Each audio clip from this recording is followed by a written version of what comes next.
Minha gente querida, muito boa noite, bem-vindos a todos, muita paz, muita alegria neste sábado gostoso. E vamos começar as nossas leituras com o livro 12 Passos Rumo à Paz Interior. É da Peregrina da Paz, com a tradução de Luiz Antônio Mileco. A gente falou da primeira purificação, que é a purificação do corpo, e hoje ela vai falar da segunda. Vamos lá. A segunda purificação nunca será demais enfatizá-la, porque se trata da purificação do pensamento. Se você compreendesse como são poderosos os seus pensamentos, jamais pensaria negativamente.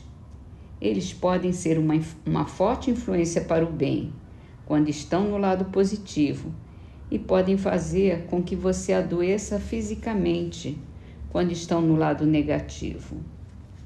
Lembro-me de um homem de 65 anos. Quando conheci, ele manifestava sintomas do que parecia ser uma enfermidade crônica. Conversei com ele e percebi que havia alguma amargura em sua vida, apesar de eu não a ter descoberto de imediato. Ele convivia bem com sua esposa, com seus filhos adultos e igualmente convivia bem com sua comunidade, mas a amargura estava sempre ali. Percebi então que ele estava sepultando um ressentimento contra seu pai, morto há muito tempo, porque seu irmão havia recebido instrução e ele não. Tão logo ele foi capaz de desapegar-se dessa amargura, a chamada enfermidade crônica pôs-se a declinar e cedo o deixou. Se você está sepultando a mais leve amargura em relação a qualquer pessoa, ou está emitindo pensamentos desagradáveis de qualquer espécie, quaisquer que sejam, deve se libertar deles imediatamente. Eles não estão ferindo ninguém a não ser você mesmo. Dizem que o ódio fere aquele que odeia, não aquele que é odiado. Não é suficiente apenas fazer as coisas certas ou dizer as coisas certas. Você também deve pensar coisas certas para que sua vida possa ficar em harmonia.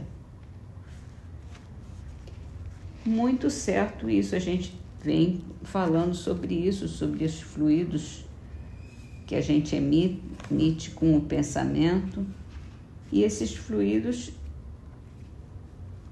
eles também permanecem junto com a gente. Então, se os nossos pensamentos são ruins, a gente está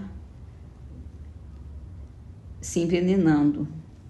Se a gente tem ressentimentos, ódio, e o nosso pensamento, mesmo que seja aquele pensamento subliminar, inconsciente, mas que machuca, quando a gente pensa nele e a gente procura não pensar, é aquela gotinha de veneno que está sendo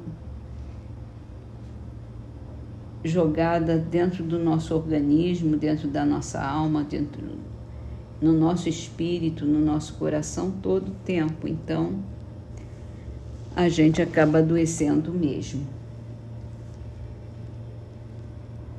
Vamos então para o livro dos Espíritos. Assim como são atraídos pela simpatia para certos indivíduos, os espíritos são igualmente atraídos para as reuniões por motivos particulares. Os espíritos preferem estar no meio dos que se lhes assemelham. Aí eles se acham mais à vontade e mais certos de serem ouvidos. É pelas tendências que o homem atrai os espíritos, e isso quer esteja só, quer faça parte de um coletivo, como uma sociedade, uma cidade ou um povo, Portanto, as sociedades, as cidades e os povos são de acordo com as paixões e o caráter nele predominantes, assistidos por espíritos mais ou menos elevados. Os espíritos imperfeitos se afastam dos que os repelem. Segue-se que o aperfeiçoamento moral da coletividade, como dos indivíduos, tende a afastar os maus espíritos e atrair os bons, que estimulam e alimentam nelas o sentimento do bem, como outros podem insuflar as paixões grosseiras. E é isso que a gente tem falado, né? Como a gente é atraído pelo lugar que nos aceita, pelo lugar que não nos repele. Naturalmente, aonde a gente não é bem quisto, a gente se afasta. Assim são os espíritos também, que vão procurar a sua turma, digamos. Vão procurar as companhias que eles se sentem melhor.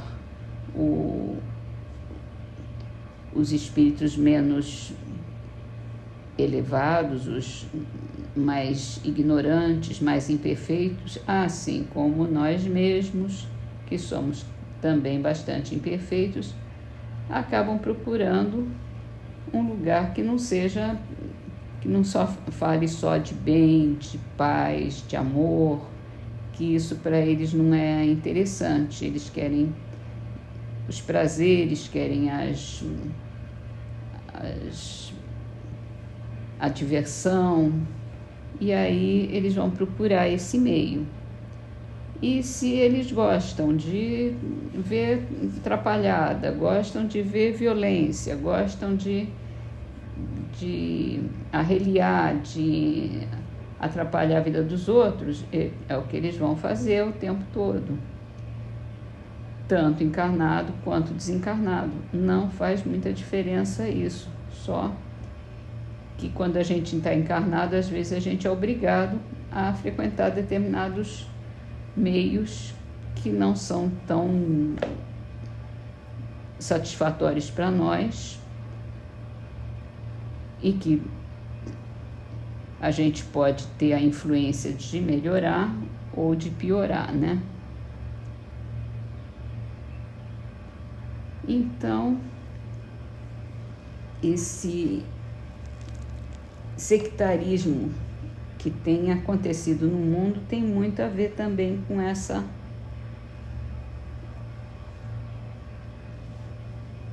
situação espiritual. As pessoas vão procurando cada vez mais aqueles pensamentos que fazem eco aos próprios pensamentos. Quando a gente precisa procurar melhorar, procurar o bem, procurar elevar o nosso pensamento para um patamar mais elevado.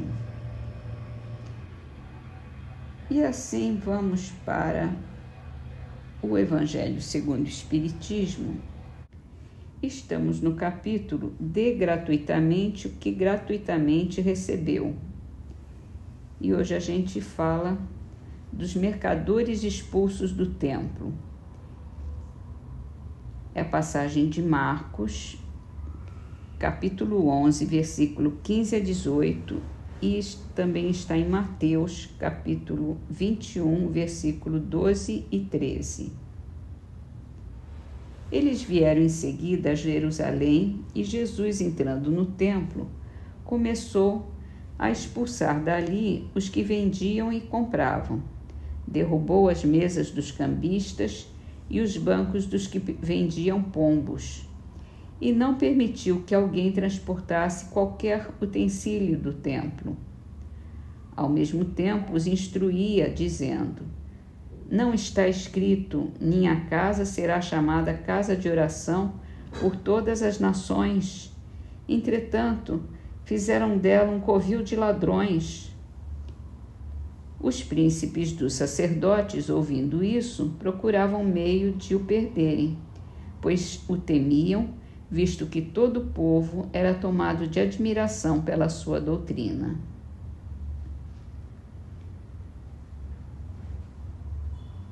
Jesus expulsou do templo os mercadores.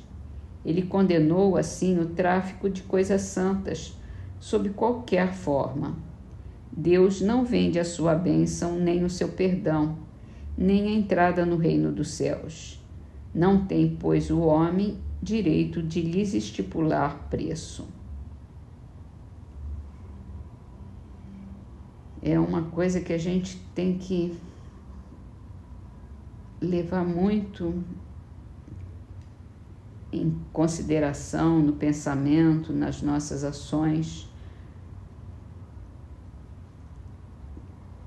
O dinheiro não é uma coisa ruim, não é, senão Deus não teria deixado que ele se estabelecesse. Mas é o uso do dinheiro que faz o mal. E o uso das coisas recebidas pelo Espírito não tem preço monetário, não tem preço financeiro, não tem que ser vendida de forma alguma. Então, tudo que a gente recebeu de graça, nós temos que dar. A bondade, a caridade, a verdade, a fé e os dons que Deus nos deu, que aqui nesse capítulo se refere especialmente à mediunidade. Mas é muito mais do que isso, porque a gente tem dons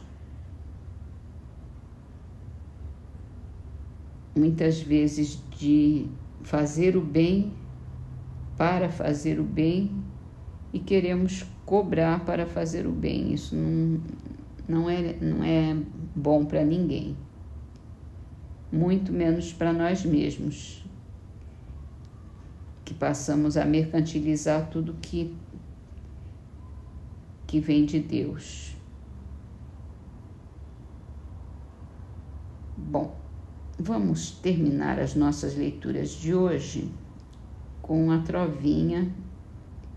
Eu acho que é a última trovinha desse livro Orvalho de Luz. Trovas para Jesus. Essa é de Lobo da Costa. Guia, Senhor, o meu passo onde os meus passos se vão. Erro, não sei o que faço. Nunca me largues a mão.